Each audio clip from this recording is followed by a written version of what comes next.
numbers, you're not alone. I'm Amy, and tonight's Live Around 5 is about how you can take control of your financial future. And while it can be really scary if you're in a place where you're struggling with finances, I'm here to tell you that the first step is to open the mail. If you're looking in the corner and there's a huge stack of bills and you're just looking at it thinking, I don't know what to do.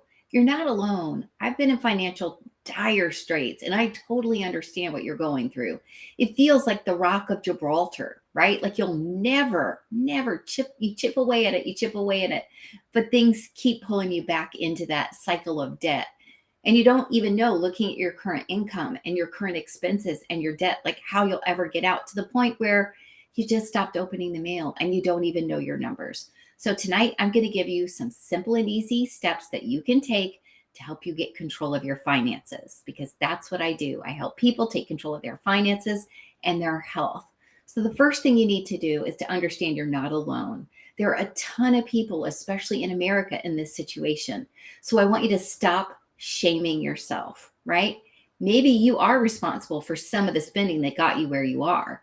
But maybe, in fact, the world has just gone a little wild and things have gotten a little out of control and you're a little overwhelmed. If you spend so much time shaming yourself, you're not going to be able to pivot and start addressing what it's going to take to get you back where you deserve to be, which is on solid financial ground. So the first thing I want you to do is open all of those scary envelopes, because here's what I'm going to tell you. Knowing your number is the first and most important step. So I need you to gather all the information, even if it's scary, even if it's worse than you thought it was, and get it in one place. That includes all your bills, that includes all your online bills, and some of that mail might not even be a big deal. You might be able to recycle a bunch of it and not even be stressed about it. The second thing I need you to do is to create a budget. So this can be very simple. Just write down your bills each month, get a notebook, and then write down the income that you have each month. Right now, that income may seem smaller compared to those bills. If that's the case, you're not alone. But now you know what you need to do.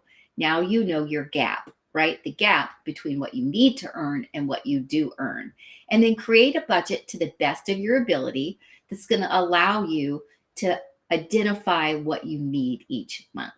The next thing I want you to do is get some help. There are actually a lot of agencies out there who are around simply to help people as they begin to slip into this financial quagmire and help you start to create a plan, find relief where you can, get support where you can. Depending on your income level, there could be support for food services, there could be medical support, there could be childcare support, right? So you deserve, if that's where you're at, to get that support. That's one of the benefits, that's some of the benefits that you get from the system where you live. The next thing I want you to do is to set some financial goals. And of course, everybody's goal is to be debt-free and to live a life of freedom, right? But I'm talking about a reasonable goal. So one of those goals might be, I am going to be out of financial debt in 5 years. That's a great goal. That's a huge goal for a lot of people. If you're someone who just thought 5 years, that's hilarious.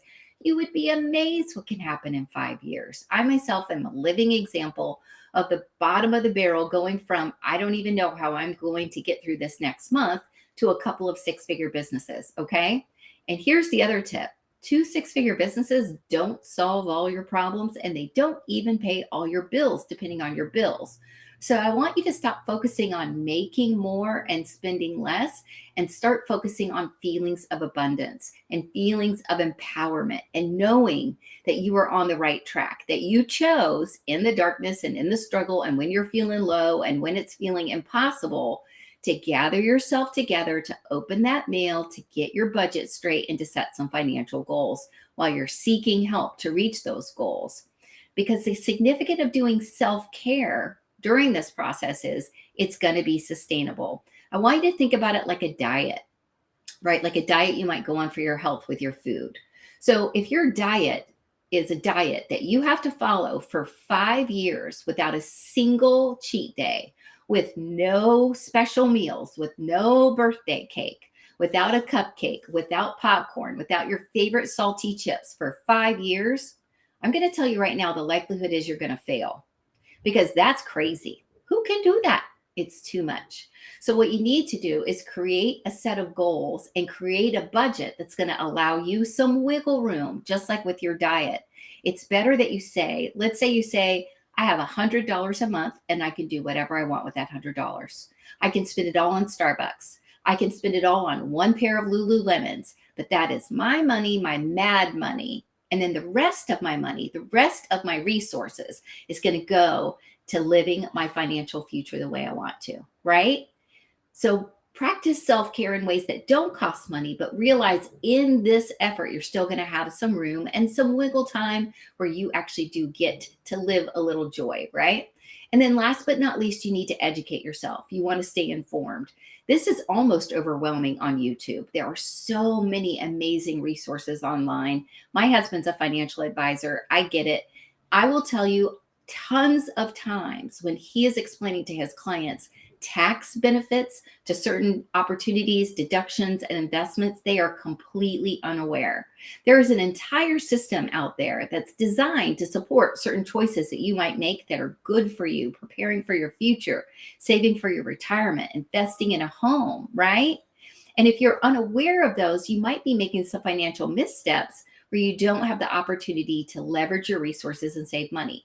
So find a financial advisor that you trust. Ask a friend that is knowledgeable, that has someone that they trust, and let them connect you with them. Go on YouTube and look up basic finances.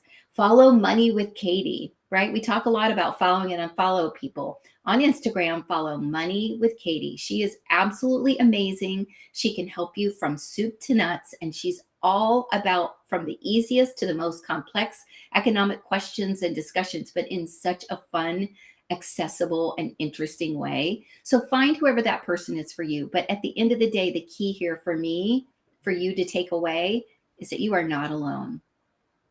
You understand that? There are tons of people, millions, if I have any feeling on the pulse of where we are right now, who are exactly where you are. And you are not bad. You have not been, you're not in a position that you're stuck. It's just time to stand up and take control of your own finances.